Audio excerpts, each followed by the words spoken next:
बच्चों, सबसे पहले देखिए, मेरे हाथ में है एक खूबसूरत सा पेन।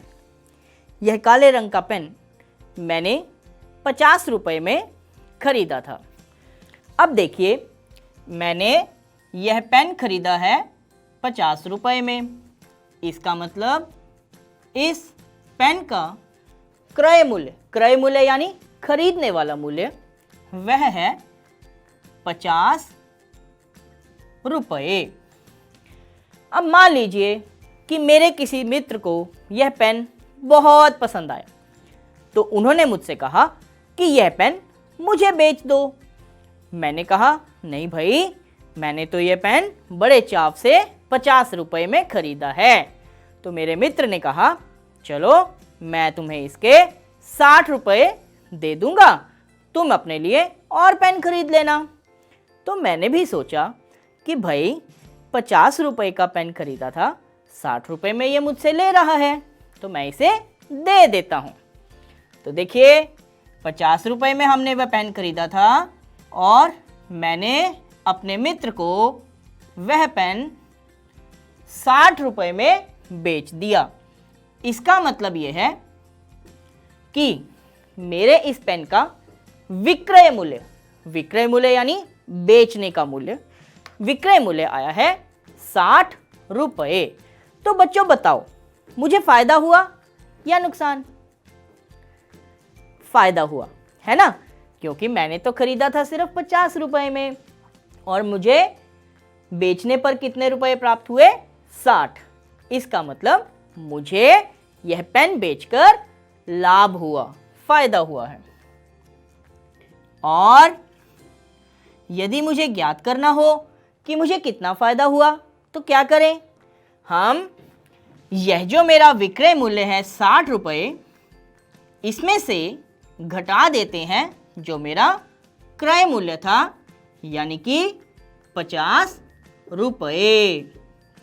तो देखिए, 60 में से 50 रुपए माइनस करने पर क्या प्राप्त होगा हमें?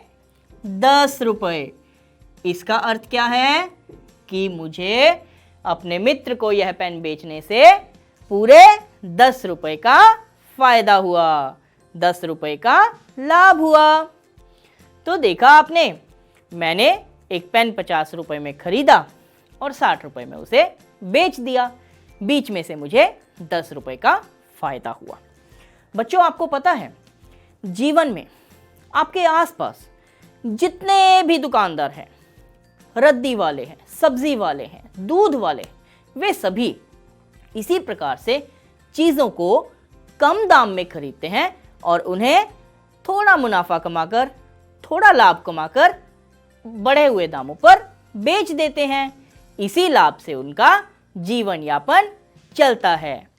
तो अभी आपने देखा है लाभ के बारे में, लेकिन बच्चों, हर बार हमें लाभ हो यह जरूरी नहीं होता।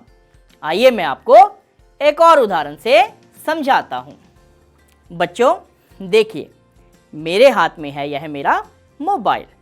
यह मैंने बड़े चाव से 15,000 रुपए में खरीदा था। लेकिन क्या हुआ, धीरे धीरे मुझे ऐसा लगा कि यह मोबाइल चलने में बहुत स्लो है, तो मैंने इसे बेचने का निर्णय किया।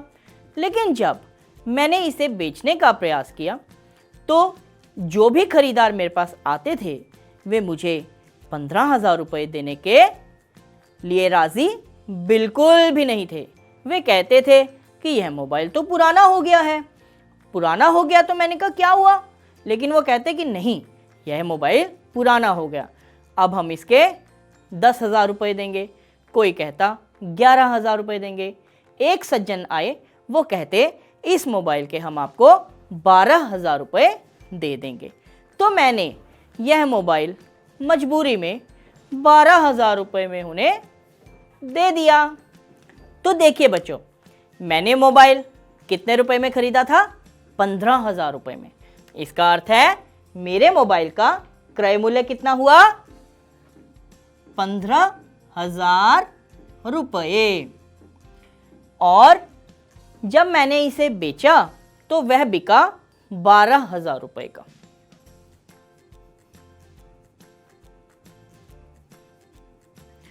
तो बच्चों देखिए, मोबाइल लिया था 15,000 में और 12,000 में उसे बेचना पड़ा। तो बताइए, मुझे लाभ हुआ या हानि, फायदा हुआ या नुकसान? जी हाँ, मुझे हुआ है नुकसान, यानी कि हानि। और कितनी हानि हुई है? तो इसके लिए हम 15,000 रुपये में से 12,000 रुपये घटा देंगे, तो हमें प्राप्त हुआ 3,000 रुपये। इसका अर्थ ये है कि मैंने अपना मोबाइल फ़ोन 3,000 रुपये के नुकसान पर बेच दिया। तो देखा आपने, कुछ जगहों पर हमें लाभ होता है, परंतु कई स्थानों पर कई बार हमें हानि भी उठानी पड़ती है। यही है लाभ और हानि का खेल। पर हमें लाभ और हानि प्रतिशत निकालना ही क्यों है? बच्चों, लाभ और हानि प्रतिशत इसलिए निकालना पड़ता है क्योंकि अलग अलग केसेस में हमें अलग अलग तरह के क्रय मूल्य और विक्रय मूल्य प्राप्त होते हैं। जैसे मान लीजिए, हमें एक चीज़ हमने 5 रुपये में खरीदी और 10 रुपये में बेची, और एक और चीज़ है जो हमने 160 रुपये में खरीदी और 180 रुपये में बेची। तो आप क्या सोचेंगे, हमें किसमें अधिक लाभ हुआ, इसमें या इसमें? बहुत से बच्चों को लगेगा कि 160 रुपये में वस्तु खरीदी, 180 में बेची, यानी 20 रुपये का फ़ायदा। लेकिन यहाँ पर 5 रुपये में खरीदी और 10 रुपये में बेची, यानी सिर्फ 5 रुपये का फ़ायदा, तो हमें इसमें अधिक फ़ायदा हुआ। परंतु ऐसा नहीं है। क्यों नहीं है? क्योंकि आप देखिए, 5 रुपये में वस्तु खरीदी, 10 रुपये में बेच दी, यानी दुगने दामों पर बेच दी, है ना। और यहाँ पर 160 रुपये में खरीदी और केवल 180 रुपये में बेच दी। तो इस तरह से ये कई बार बहुत कंफ्यूज करता है हमें। इसलिए हम निकालते हैं लाभ प्रतिशत और हानि प्रतिशत। लाभ और हानि प्रतिशत का मतलब है 100 के पीछे कितना लाभ या 100 के पीछे कितनी हानि। उससे हमें पता चलता है कि हमें लाभ कितना हुआ। आइए अब हम लाभ और हानि प्रतिशत के सूत्र देखते हैं। जैसा कि आप यहाँ स्क्रीन पर देख पा रहे हैं, लाभ प्रतिशत का सूत्र है लाभ बटा क्रय मूल्य गुना 100। गुना 100 इसलिए क्योंकि हमें 100 के पीछे ही लाभ या हानि प्रतिशत निकालना है। इसी प्रकार से हानि प्रतिशत है हानि बटा क्रय मूल्य गुना 100। यहाँ पर एक बात और ध्यान देने वाली है, वो ये कि देखिए, लाभ प्रतिशत और हानि प्रतिशत दोनों ही क्रय मूल्य पर निर्धारित होते हैं।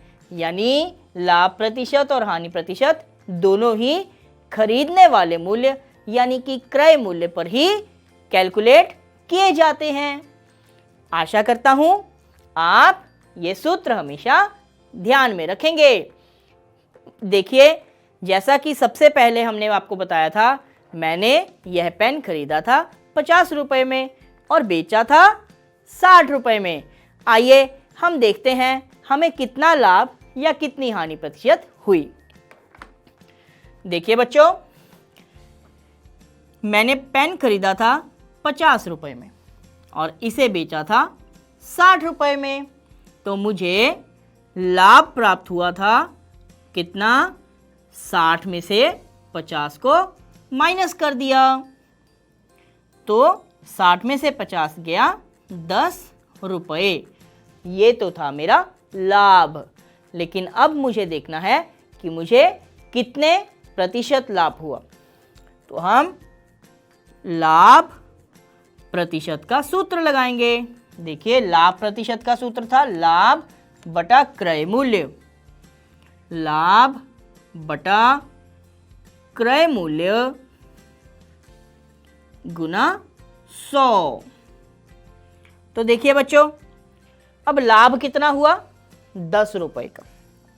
तो 10 बटा क्रय मूल्य कितना था? 50 रुपए।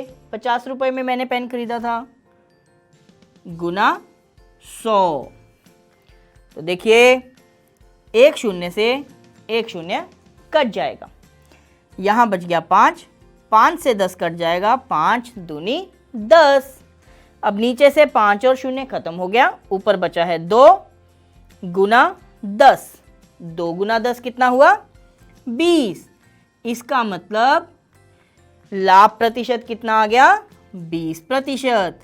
अर्थात मैंने अपना यह पेन 50 रुपए में खरीदा, 60 रुपए में बेचा और मुझे 20% का लाभ हुआ।